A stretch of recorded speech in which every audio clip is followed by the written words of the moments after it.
Good morning, everyone. It is Friday, January 21st. Welcome to the Morning Medical Update. Thank you so much for joining us here on Facebook and on YouTube. Coming up today, we are taking you inside the Decedent Affairs Department, otherwise known as the morgue, how the Omicron surge is impacting the work they do there, caring for our deceased patients. Also, changes to the CDC's masking guidelines can be confusing. So Amanda Cackler, Director of Infection Prevention and Control, she is back with what you need to know to make sure you are best protected. Plus, also back, Dr. Tim Williamson, Vice President of Quality and Safety. We're just going to get an update about hospitals, from the ER to the ICUs, how the surge is impacting staff and what they are doing.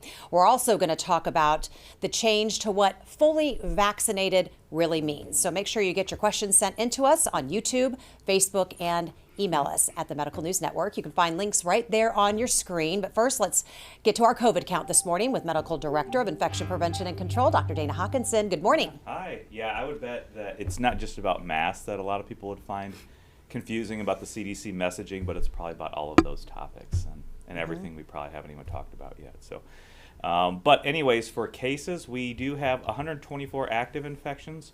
23 in the ICU, 28 in the ICU and 14 on the ventilator.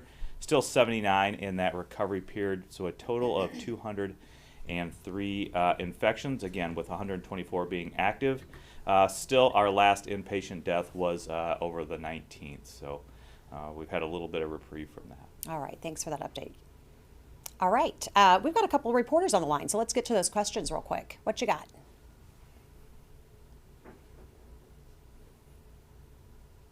No questions. All right, we'll check back with you in just a little bit. Let's get to Amanda Cackler and Dr. Tim Williamson. Thank you both so much for joining us.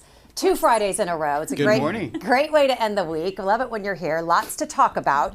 Okay, Amanda, I'm going to start with you. People think that the CDC says that cloth masks are not effective against Omicron and are suggesting that we only use N95 or KN95 masks. Is this true? Yeah, you've changed the way you're going to ask that question. Well, you wanted me to ask it wrong, so you could say, no, Jessica, you are wrong. No, I wasn't going to say that. I think, though, there are a lot of headlines out there that suggest that the cloth mask or even an ear loop mask, a surgical mask, aren't effective against Omicron. And on Friday, January 14th, the CDC came out with, it wasn't really new guidance. It was really more what masks exist and how do you pick the right one for you in the setting that you're in. Mm-hmm. So they did provide some guidance in regards to which masks offer the best protection against any variant of SARS-CoV. And we know that masks continue to be one of the best tools for the prevention of transmitting the virus from one person to another, with cloth masks being the probably least effective, surgical masks, and then respirators. However, the key element here is any mask is better than no mask, which we've been saying for probably months now. And then the other really important piece of this is the way that those masks are fitted.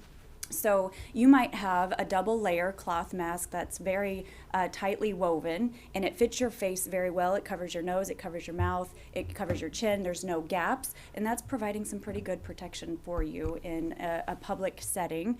Then there's that ear loop mask, which is going to provide a little bit better protection, provided it fits well. A surgical mask. A surgical mask. Okay, so yeah, sorry. you have one. Well, I do. I do have an example. It's not what you probably traditionally see because it's black in color, but it is a surgical mask.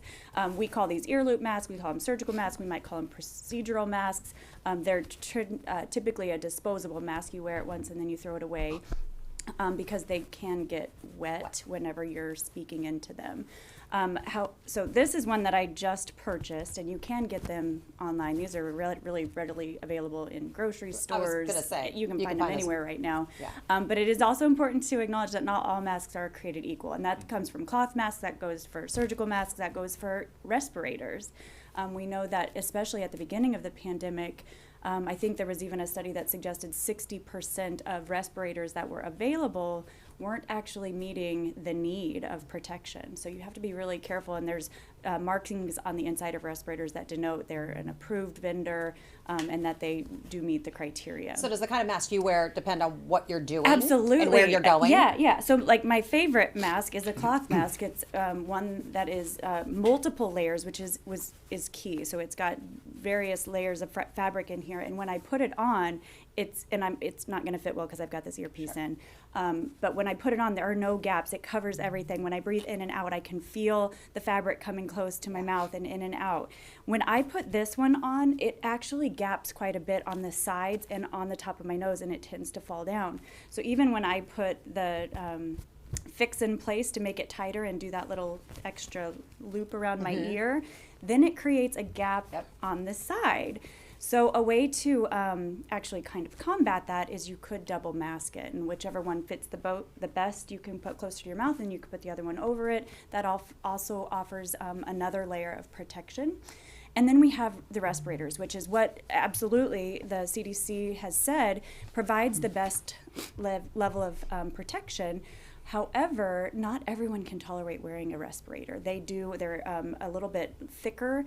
They do tend to fit a little bit tighter. And depending on the activity you're doing, you may not be able to breathe with it. And if you're taking it on and off, that's not providing you protection. And are those the KN95s? It could be an N95 or a KN95. And I wore one of those for a story that I did a couple days ago, and it definitely takes some getting used to. But you feel better protected. Sure. But that again is if you're not constantly manipulating it so that you can take a breath and breathe in whatever's around you. In the healthcare setting, we expect everyone, especially in our patient care settings, to have at least a surgical mask on. And then if you're taking care of a COVID-19 patient, you have the option to wear an N95 or a different type of respirator. In the general public, depending on where you're going and what the masking practices are of the environment that you're in, a cloth mask may be just fine, or you may feel better protected with that surgical mask or double masking, or you may decide that a respirator is what you choose to wear based off of your medical condition or your vaccine status. So what it's giving you isn't you must wear this one. It's telling you why you might pick one mask versus another. Sure. And when you say double masking, any type of double masking, or a lot of people ask, can they put a surgical mask over a surgical mask like your black Over a one cloth mask. over a cloth mask? Is that effective? So I believe the one recommendation for double masking, like you certainly shouldn't put 2 respirators on. That will probably prohibit your ability to breathe very well at all. And the way that the CDC has marked it, I believe, is that they actually recommend the surgical mask on the bottom and the cloth mask on the top, which is a little bit counterintuitive. And really my interpretation would be that you put it on the way that is going to, whichever one fits the best closest to your face, and then put the other mask over the top. And again, provided you can still breathe comfortably. Okay, my head is spinning because here we are 2 years into it. Dr. Hawkins, I'll let you jump into it because who knew that we'd have so many questions about masking? We get so many every day, but I'm kind of glad because that means people want to know how to do it right. What advice do you have? What are your thoughts? Yeah, absolutely. I think Amanda explained it very well. We know that data is there. We know early on in the pandemic there were basic laboratory studies looking at mask filtration rates, and we knew that they had said that the N95 or KN95 filtrated the best, or was a barrier the best compared to surgical masks and compared to cloth masks. We know that in the real world, in a good randomized control trial, the big study from Bangladesh that actually proved that masking in communities does work to reduce the spread of disease. We know that they had said that the surgical mask did work the best as compared to other cloth masks. But to the point that Amanda did make, it has to be a 2 or 3 layer tightly woven cloth mask. And again, the main messaging is any mask is better than none. And if you can have a better fit around the sides and top of the mask, that is really what is important and what you should be going for. Okay, 400 million N95 masks are going to be distributed nationally for the public's use. That's going to happen next week. What effect do we think that might have? I think it's great that the availability is going to be there for the general public. I think, again, it's going to be, you have to pick a mask that you are going to commit to wear. And in some situations, an N95 or a KN95 just may not be comfortable. But if you can tolerate it and you're going to wear it the right way, that's wonderful. Because we do know it provides such a good level of protection. And I think that instead of surgical masks and gaiters found on the sidewalk and in the gutters, there'll probably be a lot of N95s now found in the gutters. Yeah, okay, good. Very unfortunate. Right, and then, so Dr. Williamson, I'm not letting you get out of this conversation. So when we talk about these type of measures taken to try to make it as widely available to everyone, does it give you hope that we'll see any sort of change in numbers? It gives me hope, but at the same time, I think both Dana and Amanda were getting at this, they have to be on faces. So masks in pharmacies don't necessarily help. Getting them to people who will wear them will make the difference. So if I don't know that lack of availability has been driving the masking practices in the community, but for anyone that maybe it did, awesome. If there's more availability, that's great. But at the end of the day, it's really got to be about wearing the mask, wearing the one that's the best fit. Amanda did a fabulous job of walking through that. So. And two other components, because I think it's important that you just said that. Just having it available in the pharmacy doesn't mean it's going to put it on faces. And we've seen that with vaccines. I was going to say, we're going to say the same thing exactly with vaccines. Unfortunately, we've seen that with vaccines. And then the other thing that I think we still have to learn about is that we had Omicron in a setting where we weren't also having masking mandates. Yep. And so what does that effect have, period, of if masking mandates dates do come back, or if the community just decides that they're going to start wearing masks more than they were, will that just have a really good impact on our reduction in cases as well? All right, let's keep going. Let's talk about the vaccine. Explain what fully vaccinated officially means. Yeah, so the CDC's been busy putting new information out on their website, which is fantastic. They did come out with, there's a lot of semantics when it comes to vaccination. Are you fully vaccinated? What does that mean? And fully vaccinated for one manufacturer and one age group may look a little bit different based off of medical conditions and that sort of thing. So when we talk about primary series, that could mean one dose of the J&J vaccine. If you're 18 and older, it could mean that you received 2 doses of mRNA vaccine if you're in that age range, and you also don't have medical conditions that put you into actually what a primary series would require you to have 3 doses. Any one of those would be fully vaccinated, and then this concept of up to date means you've also received the booster dose based off of you waited the 6 months in between your last or completion of your primary series.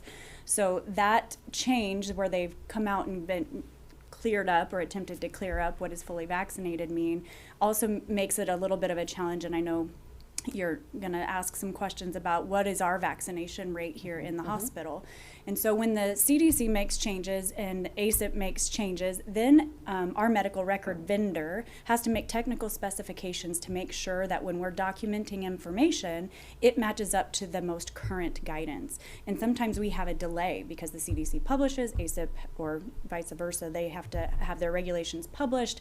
They can't start working on those technical specifications until that time, and then we can see it go live. So there's been a little bit of a delay to make sure that the information that we have is accurate and up to date.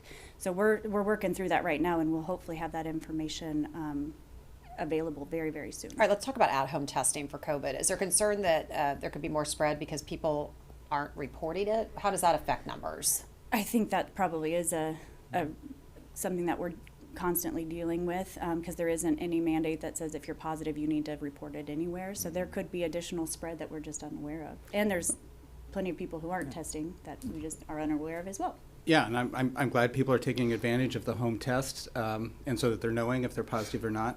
I think the important thing is they take the appropriate precautions if they are positive and they're isolating and they're staying away from other folks. But to that point, we know that the case numbers are probably grossly under capture the number of true positives in the community because there is so much home testing and those don't go anywhere. Those aren't reported anywhere. So the case numbers are much higher than whatever's reported in the media or on the dashboards because of that home testing. But I'm glad it's available because some of the PCR testing is harder to access, just because of the demand right now. So if folks are doing that at home and using that information wisely, that's great. So is the home test like a game changer? As far as for people who just say, I'm going to wait it out, I'm not going to go get the PCR test. I mean, does this help? Do we start to see any effect? I don't know if it's... As far as knowing and people actually then doing what they need to do to stay safe from everyone else? I think it's helpful. Maybe it makes it accessible for folks who otherwise wouldn't have it. But if you're symptomatic and it's negative, that doesn't mean that you don't have COVID necessarily, because those home tests can, particularly with Omicron, they're not as sensitive. So a positive test, we take it at its face value. That means you have COVID, and particularly in the setting of symptoms. But if you have symptoms and that test is negative, then you probably need to test again in a couple of days or get a PCR test, or at minimum just isolate and treat yourself as if you have it. Okay, we all need to be taking notes on this. It just seems like there's so much to know and remember, and it's not easy. Like, It's it not- seems very, if you have a negative test and you're telling me that means nothing, then why did I just take the test? And it's like, well, you're really looking for that positive Right. to Right. confirm your diagnosis versus the negative, which unfortunately doesn't mean a whole lot.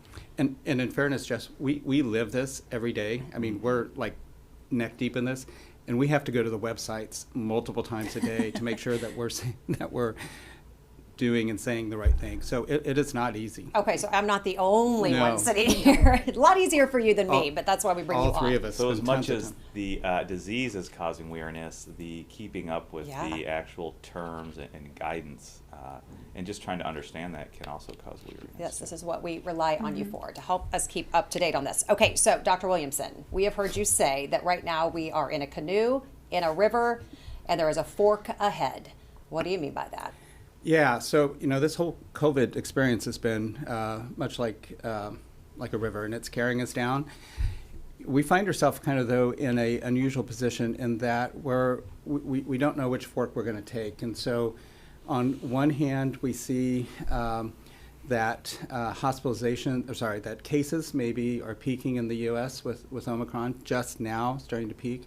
They're peaking on the East Coast. We not necessarily have seen that locally or in the region.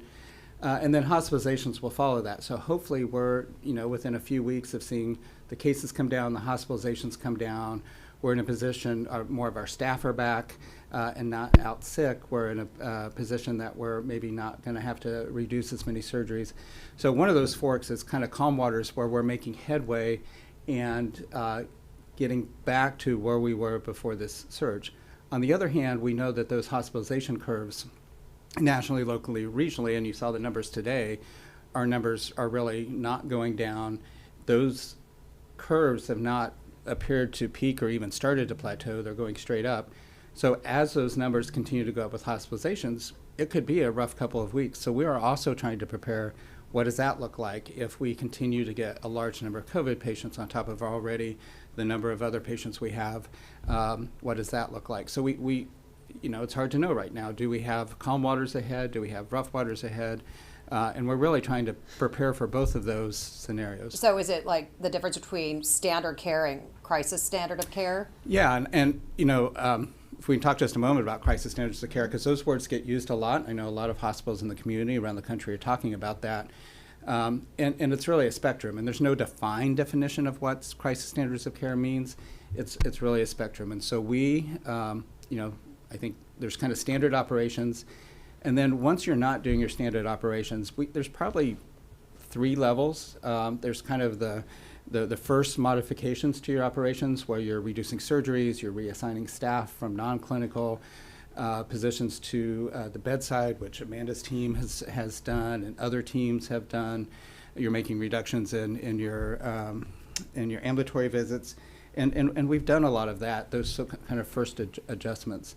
I think the next level, which we're not at, and we hope we don't get to, is a bit more impactful, but it's stopping all surgeries that are not emergent and really using different sorts of staffing models, et cetera.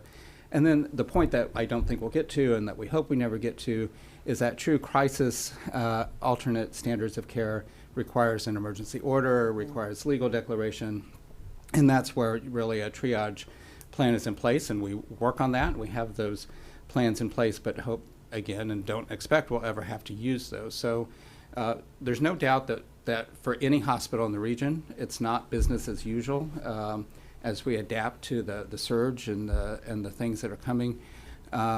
We're all in some sort of adaptation where we've reduced surgeries or we've made other changes with our who we bring to help staff. But we're all watching this very carefully, and we'll adapt as we need to in the moment. Thanks for bringing that up and kind of breaking down exactly what that means, because we do hear crisis standard of care a lot. Okay, so I want to ask you about a couple of specific areas in the hospital system. Yesterday we took a look inside the ER. I want to start with that. Are things easing at all there, or steady kind of?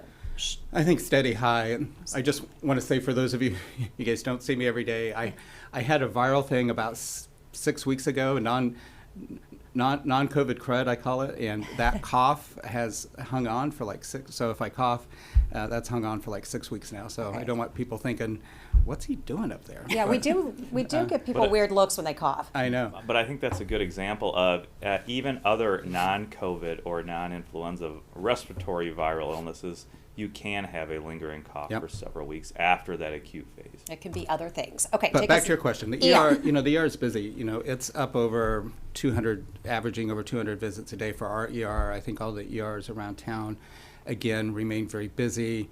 Lots of ERs around town continue to have folks who have to remain waiting for beds in the ER. So that really has not slowed down any, and probably won't for the near future. All right, I want to talk about the ICU. I know we have some video that we have recently shown, and we have seen these images throughout this entire pandemic. But what can you tell us about what's going up on those units? They're busy. And so in general, maybe in this current surge, we haven't seen the same level of ICU involvement and ventilators that we did with earlier surges, but they're really busy. And you heard, I think Dana said we have 28 COVID patients in the ICU, but that's just COVID. We've got all the other things that typically need ICU care in our hospital. And when you think, I off the top of my head, I want to say we have around 115 ICU beds. So we've got just under a third of our ICU beds are dedicated to COVID right now. So, and those patients require a lot of care. They often require proning, which is turning someone onto their stomach for long periods of time. And when you have all that life support, that is incredibly difficult to do, and particularly when you're wearing all the protective equipment that you see there. So this is it's emotionally draining, it's physically draining, and those teams have been doing this now for almost 2 years coming up. So it's hard. And you're watching proning right here, and Yeah. the amount of staff that it takes to do that, right, Amanda? Yeah, and you made a comment about staffing, and we've talked about this before. The shift that we've had, I'm in scrubs, which I'm not normally in scrubs, but I'm helping out in a clinical setting later today. Most of my team, if not all my team, is helping in some fashion, either helping out the vaccine clinic, the swab clinic. I've got a physical therapist who's actually been trained to do nasopharyngeal swabs because we have that great need right now. Throughout the organization, teams are chipping in. We've got statisticians helping with our environmental services. We've got vice presidents transporting patients. We have just had, both in the clinical and non-clinical setting, everyone chipping in to support our normal operating function. And I would just say about that video that we saw in terms of the ICU, that patient had a lot of equipment around them. That, I would say, is on the low end for someone really sick with COVID, and or you didn't even get to see all the equipment in the room. When you see some of these patients who are on either life support or the heart-lung bypass machine and dialysis and all of the different drips, believe it or not, the amount of equipment and the amount of people there is on the low end of what some patients require in terms of their care. All right, I want to talk with you too about a story that I had a chance to do a couple days ago, and I'm going to give my perspective, and then I want to hear your perspective as well. But we had a chance to visit Decedent Affairs this week, otherwise known to people as the morgue. I do want to mention that the following video does show deceased patients in bags in our refrigeration rooms. So I just wanted to make folks aware of what they are about to see. We could go ahead and roll the video, but we felt it was just important, not that just showing this image of full rooms, but just to let folks know that the teams down there are tired, just like what we see up on the ICU floors. They are saddened to see the word COVID written on body bags, but by taking you all inside this area, it continues to be that constant reminder that these are people. These are people's loved ones. Dr. Sierra Wright showed me around, and what really actually surprised me most was a place that I imagined in my head to be cold and dark, was actually quite peaceful. And I came to realize that these patients are still patients even in death. They have dignity, they're well taken care of until further arrangements can be made with the hospital and the families. But simply capacity is the issue. Staff work hour to hour, just like other busy areas of the hospital. And I just kept thinking to myself, no one wants to think of themselves here, lying here, or a loved one lying here, especially with the word COVID written on a bag. But Dr. Williamson, you know, it also had us thinking that, you know, people come to a hospital to get better. They don't come to end up here in the morgue. So these areas just simply are not built and equipped for that kind of a capacity. Yeah, so we have throughout this seen some of the highest numbers of deaths globally that we've seen throughout the pandemic. I think right now we're about 29 deaths or so for the month of January so far from COVID specifically, which is more than we saw in the entire month of December. And there are so many unsung heroes of COVID, and one of them, we haven't shown this before, I don't think, and some of those unsung heroes are the folks who work tirelessly down there, and it's hard work, and they're making sure that those patients get to the appropriate funeral homes. And we are right at the edge of our capacity any given day about being able to manage the number of deceased patients down there. And when we exceed that capacity, and we hope we don't, but then we would need to bring in additional refrigerator trucks. Other places have had to do that. But I just can't say enough about the people down there who are, as you say, continuing to take care of these patients with utmost respect and help their families. But it's hard, you know, but it's very real. That people, you know, I think all of us really hesitate when people call Omicron mild. And there are people that still die of this disease. Not to mention we still probably have a fair amount of Delta in Kansas, but it doesn't really matter. People are still dying of this disease, and they don't think that when they come in the doors necessarily, but that's still a very real outcome. And similar to what we would talk about when patients would come to our hospital, and we'd have to say, you know, you don't want to get COVID because you won't be able to come in and be with your family, and those you'll be Zooming, you'll be communicating through nursing staff. What I learned was down there, something I did not know, that there's a room very similar to like a viewing room at a funeral home. They're handling families like what you would think would be the interaction of a funeral home, and mourning families, very sad and devastated.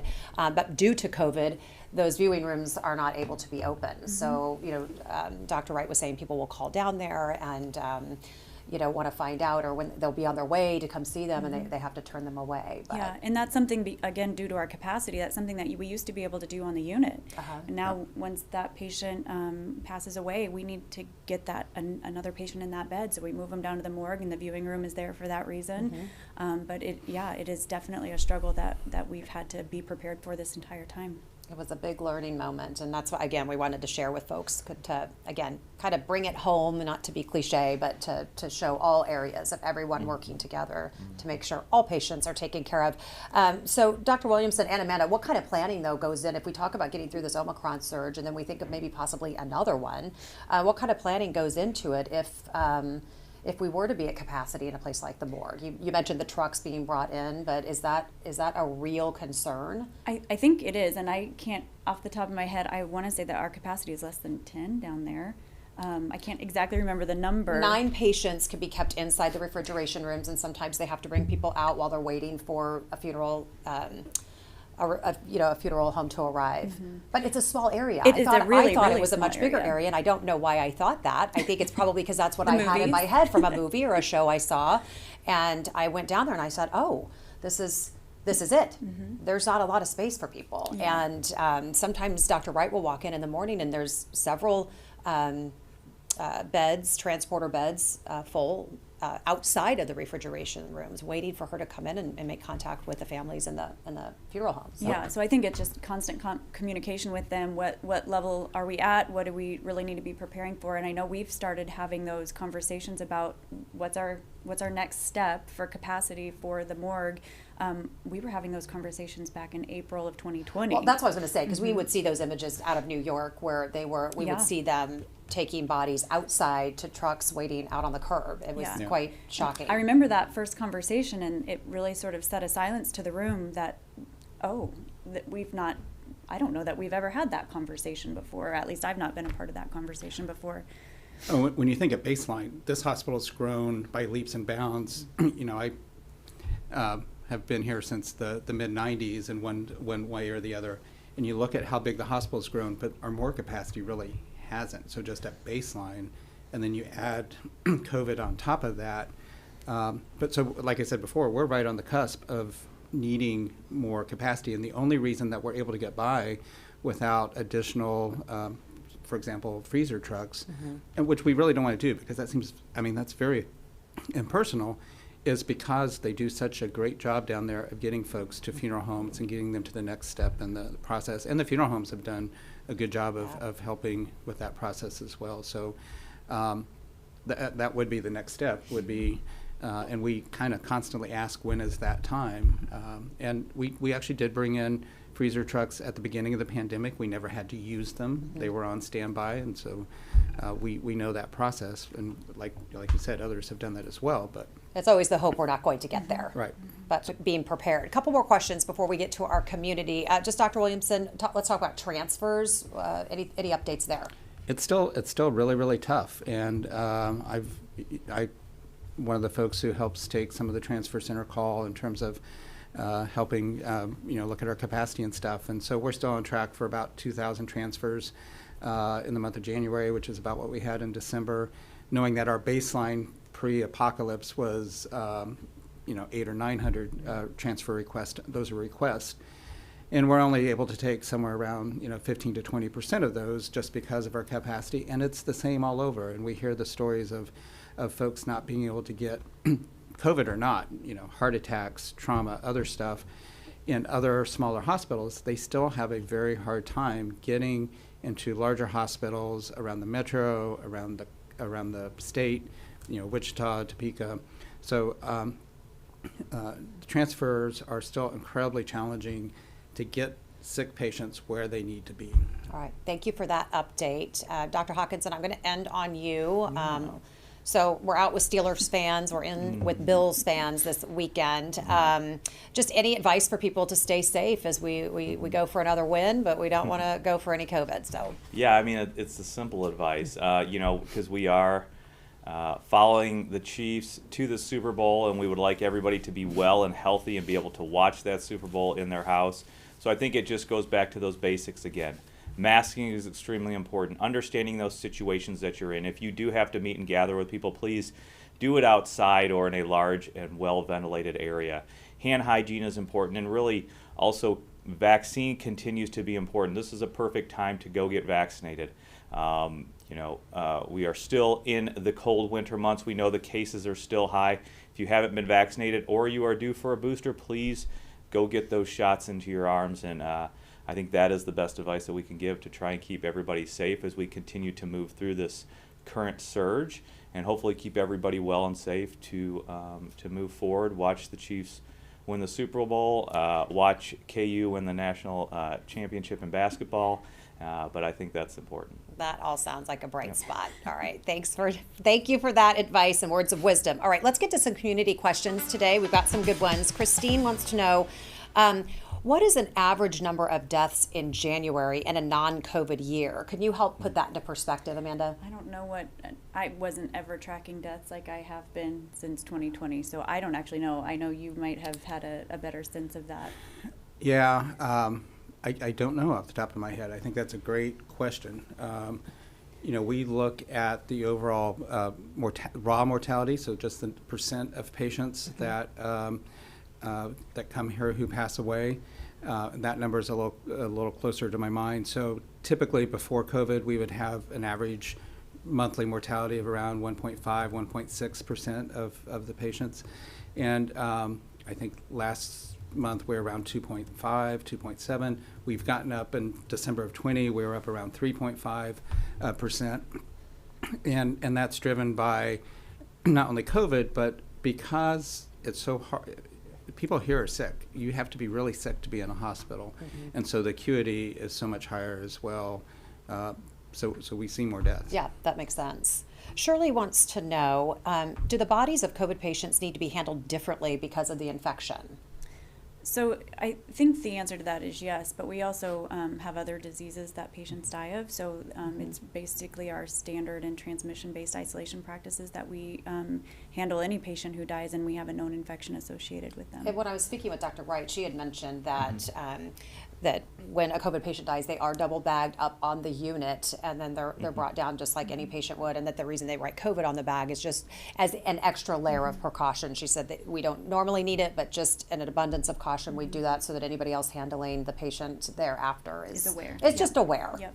And the other difference is we're not equipped to do autopsies on COVID patients, and so patients who die of COVID, we're not able to do autopsies on them because we don't have the ventilation set up to do that. So they would be sent somewhere else for an autopsy if they needed Well, it? the more likely fact is that they just would not have an autopsy, So which is usually not a question of why they died. So it's not necessarily a big difference, but it is a difference. And Emily, I hope that answers your question. She was asking what the purpose of writing COVID-19. Is it a hospital policy to write the cause of death on a deceased body? That is not normal. No, just Yeah. because special precautions are needed. Okay, another question. When we talk about current numbers, Emily, another Emily has a question. When we talk about current numbers in ER and ICU, what are normal numbers in those places? You don't, even if you're not super specific, I mean, heightened, I mean, what would be normal feeling to compare? Normally in the ER, I mean, this is certainly high, some of the highest numbers that we've seen and across the metro region, and I can't give you the exact numbers off the top. I think it's a great question, and I think we probably need to be better about putting that into context of, okay, we have 200 patients a day, what's normal? Right. But that's a substantial increase, and those patients, again, are sicker, and they have to wait longer, again, around the community because those ERs are so full.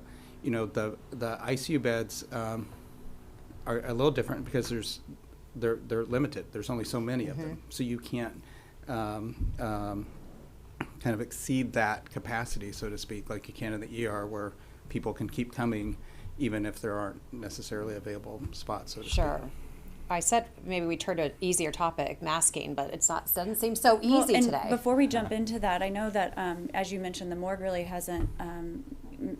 It's been the same size since the beginning. We have continued to expand the size of our emergency department, but I don't know that we've ever been in a situation where our emergency department isn't just crazy busy all of the time. Even as we expand beds, patients come into those beds. So I think COVID has just kind of made that a little bit more difficult to manage. And just from my experience with being the nursing director on call sometimes, ICU capacity is something that we used to have. We used to have several beds that we could sort of flex if we needed to, and with COVID, we've really kind of lost that ability to. And I think along those lines, you think about it. We have roughly 200 patients with COVID right now. That's 200 patients that we wouldn't have had 2 years ago, and so when you look at our overall capacity, those 200 patients with COVID, that's a big chunk of, I think that right there just put it into perspective.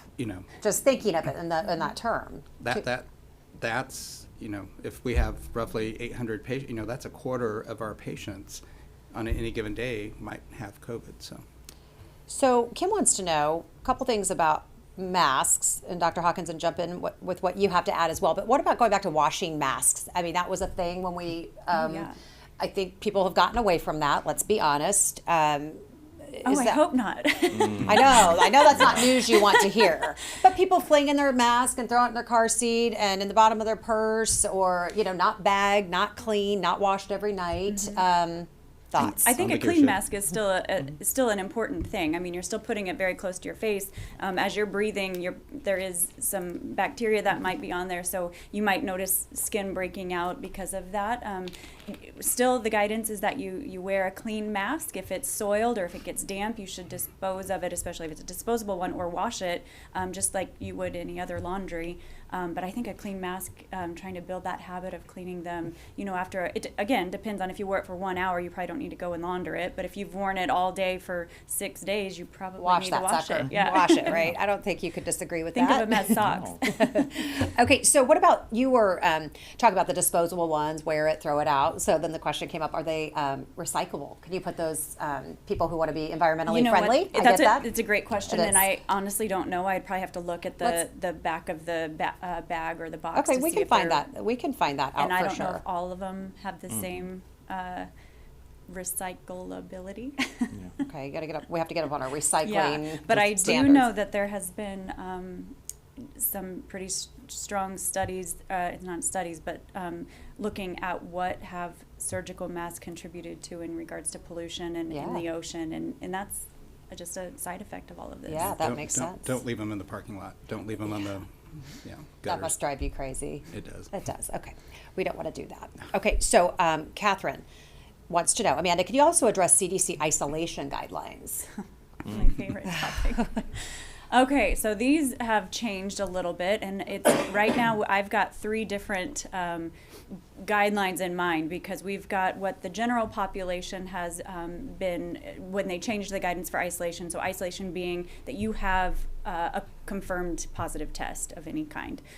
So you still should be in isolation for that 5 days at a minimum, and then they have said you can kind of go back out into public or as long as you're wearing a mask for that additional 5 days.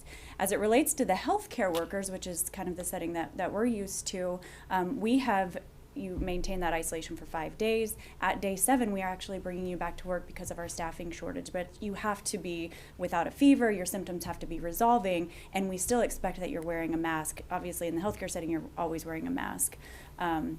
Right now. And then we have inpatients who have a whole different set of isolation guidelines, and they're, depending on why they're here, could be 10 days or even extend beyond 20, 28 days, again, depending on their symptoms and their underlying medical conditions. So again, another changing or evolving situation with COVID that does make it a little confusing. This is why we keep having you back on. And I would say, too, that is the CDC recommendation and guidance. Again, it's not just for necessarily medical purposes. It is for probably economic and getting people back to work. We do have pretty good science and data, though, to suggest that you still have a good amount of infectious virus at that 5 days. So if at all you can stay isolated for a few days longer, say 6, 7, 8 days, that will decrease your risk of being able to spread it to other people as well. So I think that's important to note. If you at all can stay isolated for more than 5 days, it'd be a good idea to do that. Doc Hawk, Larry wants to know, when is Omicron most contagious? I think that's a great question. Again, just like the other variants we know, it's probably 1 to 2 days prior to any symptoms. And that's the big thing with this disease, unlike the first SARS epidemic, where you really weren't contagious until several days after symptoms started. With SARS-CoV-2, you continue to be contagious now 1 to 2 days, sometimes 3 days prior to you even knowing that you have symptoms. And then most contagious 2 to 3 days after that, with, again, still having some viral load that could be potentially contagious in that 5 days after symptoms begin. So it is a large range. Again, unfortunately, it is a couple days prior to symptoms. 2 to 3 days after symptoms start is when you really have that viral peak, and then it starts to go down after that point. So.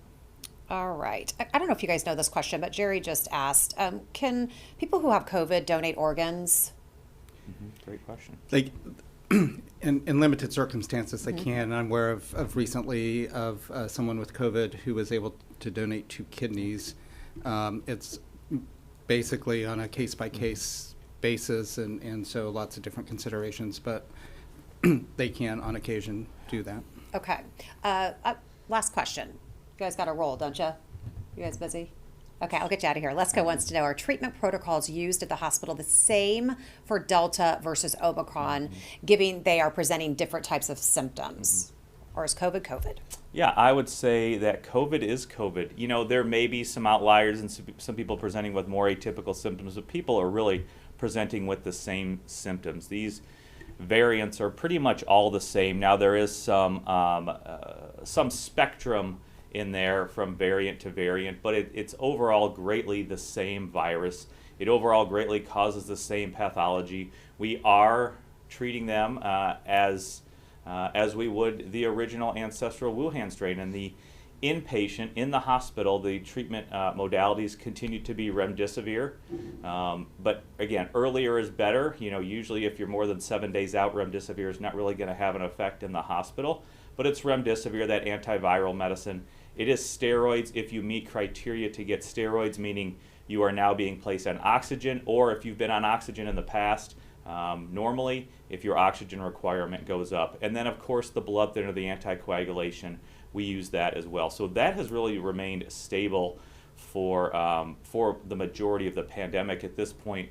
What we are hoping is that outpatient therapies, those people who are not coming to the hospital yet, but who are at risk of coming to the hospital, can get those prescriptions for Paxlovid or Molnupiravir, or get those monoclonal antibodies, because so far the early data, certainly for the oral medicines, have shown that it does reduce your risk of going to the hospital. And we also know that the monoclonal antibodies, when we do have the supply, that also significantly reduces your ability to go to the hospital. So those are basically the outpatient and inpatient treatment modalities, which really have not changed as far as the inpatients go.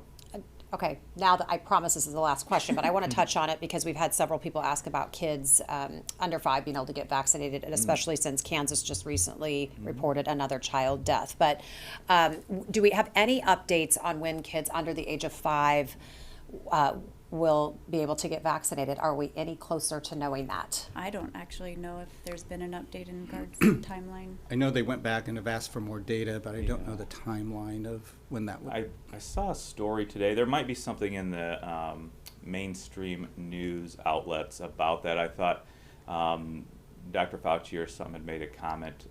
Hopefully it's going to be sooner than 6 months, and maybe earlier in the spring.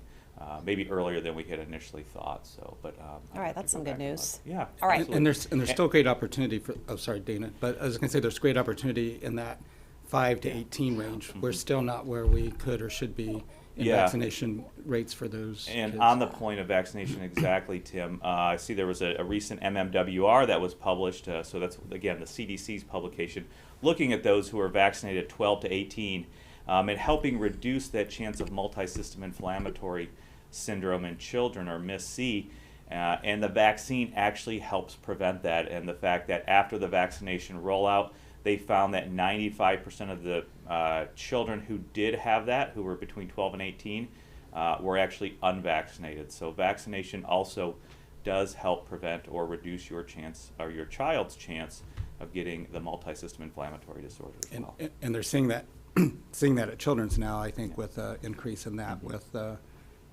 particularly unvaccinated children. All right. We'll make it a three-peat next Friday. You guys got to come back. Yeah. Awesome. Let's do it. Okay, so let's get to some final thoughts. Again, so glad you're both with us today. Dr. Williamson, I'll let you get us started. Yeah, I think there's hope on the horizon. This surge, I think, has the potential to really peak in the next couple of weeks, but that depends on what we do and our behaviors. And so I know we sound like broken records, but it really will depend on if we are masking, if we're getting vaccinated, and we're staying out of, crowded areas, indoors, unmasked. So it's really up to all of us to have that peak actually occur. Amanda? Yeah, yesterday I was talking to someone and we were just sort of talking about there felt like there was hope last year at this time because we were so excited about the vaccine coming out. And then over the summer, it felt really good because our numbers were going down. And then we were sort of hit with this. And then in the last couple of weeks with our staffing shortages, the way they've been, which I think there has been a little bit of hope as it's come to that. We've seen the projections that our team has been doing. And it does look like we just have to hang in there for a little bit longer. The part that kind of concerns me is what you just said, avoid going to those indoor crowded venues right now or even homes. And we've got some exciting sports times coming up. And I just worry a little bit about people interacting with other people outside of their normal household and what those masking practices might look like. And could that potentially lead to another, maybe a mini surge? So just something to keep in mind. If you can hold out, stay in your house, or just continue to have really, really good masking practices. And if you aren't vaccinated, there is plenty out there. So go ahead and get signed up for that. Dr. Hawkinson. Yeah, be safe out in the cold. I think it is going to be warming up this weekend just a little bit. But just also we've heard about endemic, and we really do believe now the virus is endemic, and that's not a bad word. All that means is that the virus is here with us. It's among us. It probably will be for quite some time, and so the way to do that and the way to get through your life is to do things thoughtfully and understand the best practices that you can do to keep yourself safe, keep your bubble safe, and your community safe. And those continue to be those basic things that we've been talking about for so long. Masking, distancing, understanding what kind of situations you're going into, hand hygiene, and of course vaccination. And if we all do that, we will be able to come through this. Hopefully any further surges will not be like they are now, and we can keep people healthy and keep doing those things that we want to do so we can keep our businesses open, people employed, we can keep our children in childcare and do all those things. So I think the endemic is not a bad word. I think it just means that we have to be thoughtful in the way we go about our daily business. Well said, Doc Hawk. Thanks so much. And thank you all for being with us today. Don't forget, you can catch our show anytime on Facebook and on YouTube. Coming up on Monday, the metro area has been hit in crisis mode for some time now with the blood supply. We have talked about this several times on the show. We're going to see where it stands now and how and where you can go to donate. Also, COVID is hitting a lot of families hard, from lack of jobs to limited money for family expenses. Harvesters Community Food Network says there are a lot of families struggling to keep food on the table, and even worse, food in the bellies of our children. The ways Harvesters is helping and what you can do to help this community. But before we go, we have got some brand spanking new Chiefs fans that we want to introduce you to. We know this year has gotten off to quite a rough start, and we just want to start our weekend with a smile and, of course, some good vibes sent out to our KC Chiefs. So thank you all for being with us today. We will see you back here on Monday.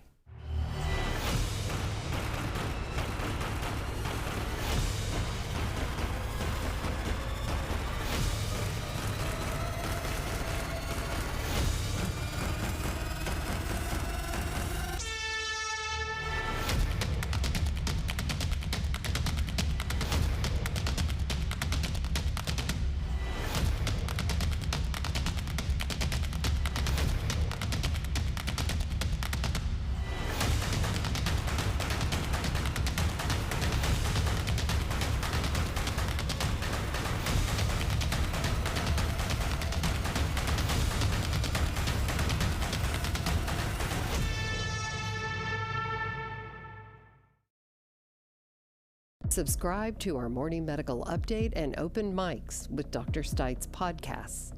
Now everywhere podcasts are available.